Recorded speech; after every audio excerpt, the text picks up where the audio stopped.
Desde aparatos diseñados para salvar el mundo, a máquinas que expanden la mente o máquinas que empequeñecen el mundo. La evolución de ordenadores centrales, ratones y menús.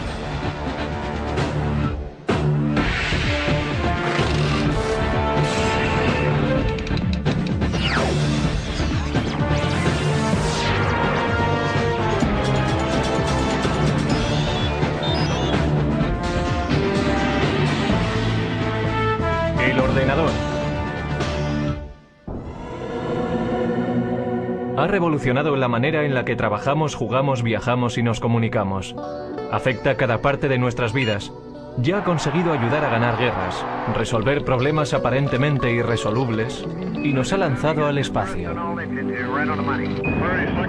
La era de los ordenadores no ha hecho más que empezar. Estamos todavía en la edad de piedra. A medida en que vayamos avanzando en el siglo, no habrá una distinción clara entre la inteligencia humana y la inteligencia de la máquina. La mayor parte de la gente hoy en día sabe qué es un ordenador personal e incluso algo sobre su manejo. En esencia existen dispositivos de entrada, como un ratón o un teclado, el cerebro de la máquina, es decir, la CPU o unidad central de procesamiento, y dispositivos de salida como el monitor o la impresora. Por dentro, el ordenador realiza su magia haciendo millones de pequeños cálculos por segundo. Básicamente sus circuitos electrónicos solo tienen dos opciones. Pueden ser conectados y desconectados. En código binario, un 1 representa encendido. Un 0 representa apagado. Por lo tanto, un 1 en binario también significa verdadero y 0 significa falso. Mediante estos valores obtenemos la lógica binaria, lo que permite al ordenador computar. El ordenador solamente conoce el código binario de unos y ceros y lo utiliza para hacer cálculos y transformar personas normales en autores, animadores y navegantes de la red. El ordenador crea su magia mediante la velocidad a la que puede calcular. Un PC medio realiza 100 millones de cálculos por segundo. Pero eso no es nada comparado con algunas de las máquinas industriales actuales. Estos son los laboratorios nacionales de Lawrence Livermore, hogar del ordenador más rápido del mundo. El Departamento de la Iniciativa Informática Estratégica Acelerada de la Energía, ASCII White. Para la creación de estas máquinas ASCII, tomamos la típica estación IBM que podrías comprar en cualquier sitio. Pusimos 8000 de estas juntas para crear un ordenador mucho más veloz que cualquier otro en el mercado. La máquina ASCII White hace 12 trillones de operaciones matemáticas por segundo. Y para echar eso abajo, la población de la Tierra supera por poco los 6.000 millones. Así que cada hombre, mujer y niño en la faz de la Tierra tendría que sumar 2.000 números en un segundo para estar al nivel de esta máquina.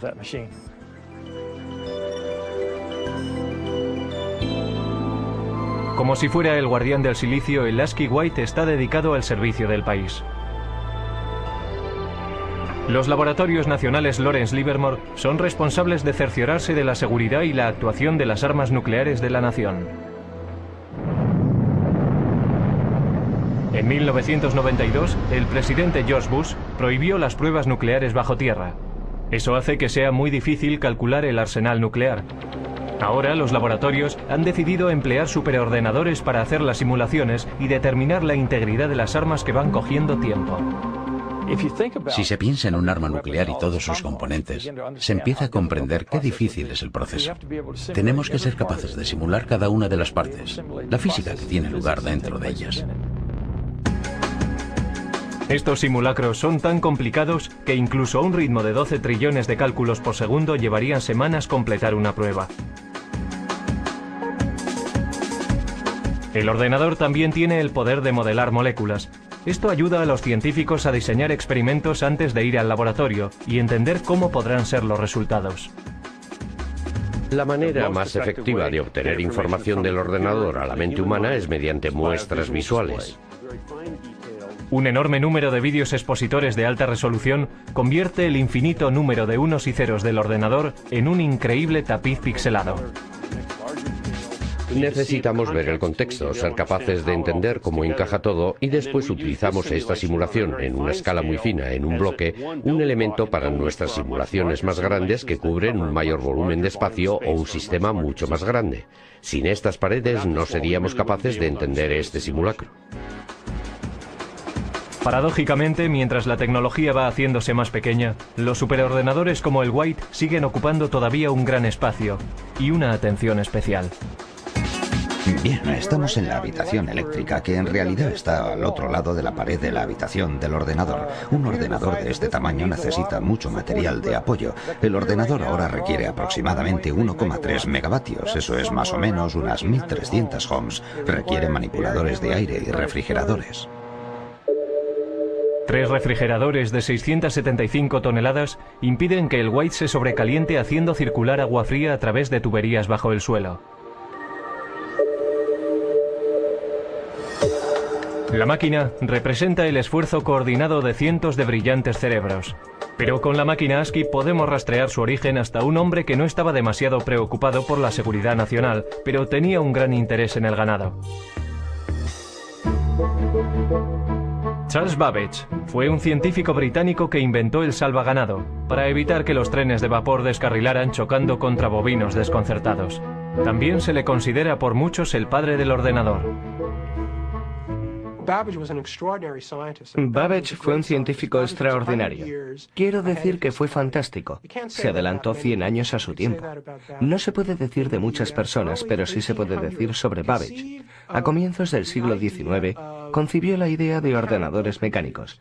Es decir, ordenadores que iban a hacer más que calcular, que iban a poder guardar información, almacenar números y volver sobre ellos cuando lo necesitaran. E iba a poder imprimir las respuestas que ofrecía.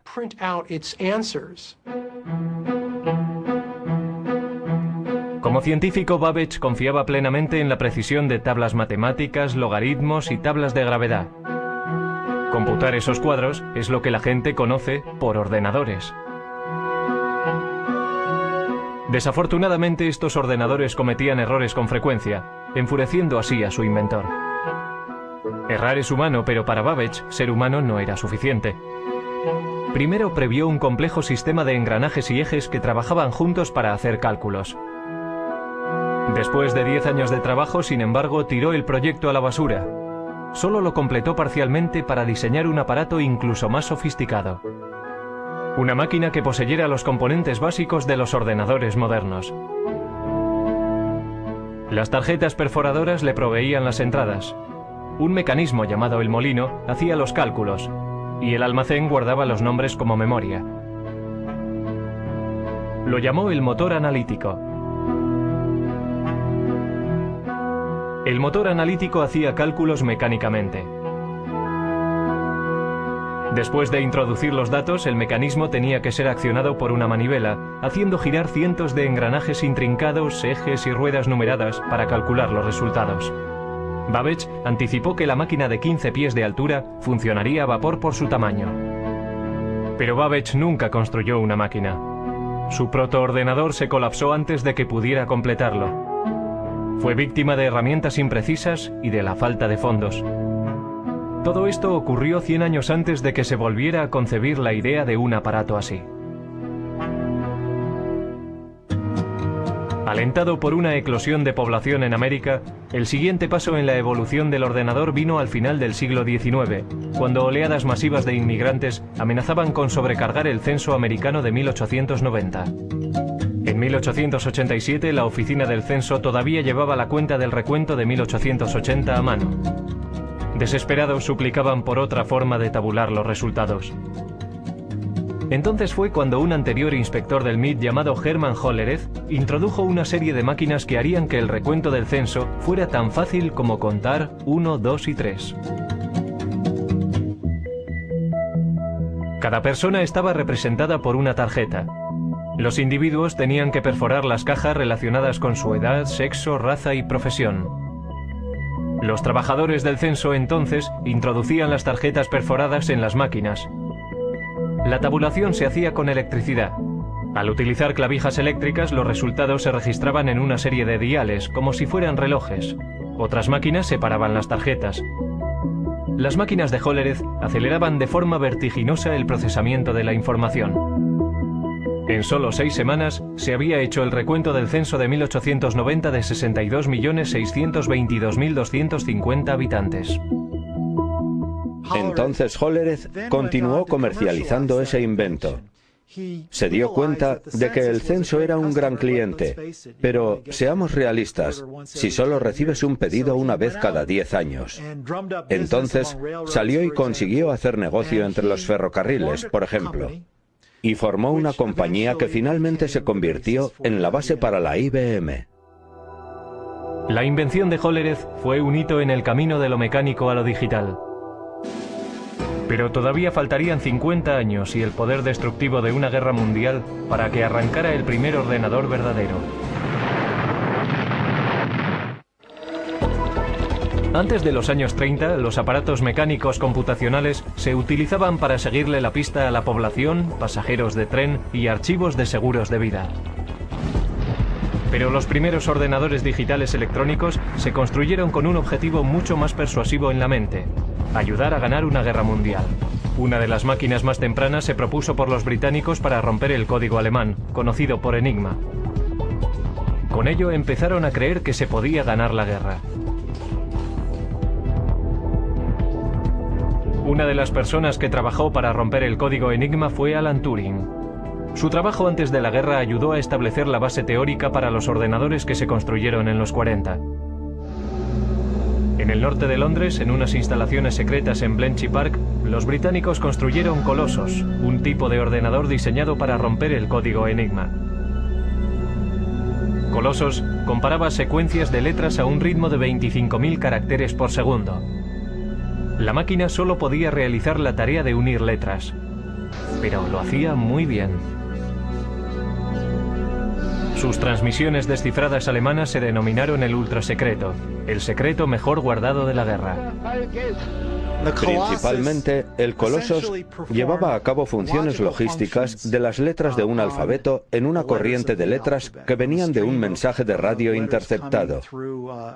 No los descifraba, pero sí podía efectuar una serie de combinaciones que en gran medida se asemeja a lo que hace un ordenador. Mientras el Colossus rompía códigos alemanes, al otro lado del Atlántico los ingenieros trabajaban para construir otro aparato computacional, una máquina que influiría directamente en el diseño de todos los ordenadores futuros.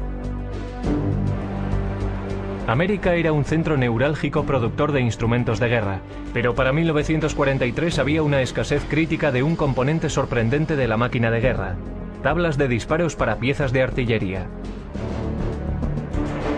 Estas tablas permitían a los artilleros apuntar sus armas correctamente en gamas diferentes, altitudes, temperaturas y condiciones del viento. Los ordenadores humanos trabajaron frenéticamente para producir cálculos mecánicos para crear esas tablas, pero lo pasaron mal intentando estar a la altura. Durante la Segunda Guerra Mundial se producían muchas armas. Había que calcular muchas tablas de disparo. Era realmente un gran trabajo y estaba ralentizando la entrega de armas al frente. Para solucionar el problema, John Mauchly, un físico de la Universidad de Pensilvania, se propuso construir un ordenador gigante electrónico que podía calcular tablas de números en minutos, no horas.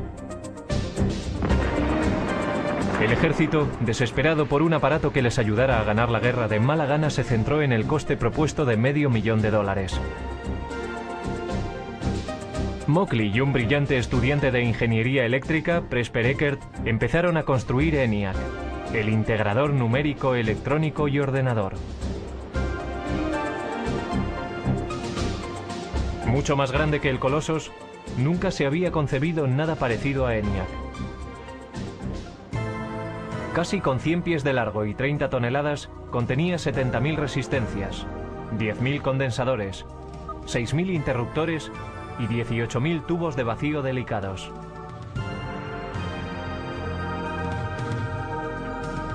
Los tubos funcionaban como bombillas.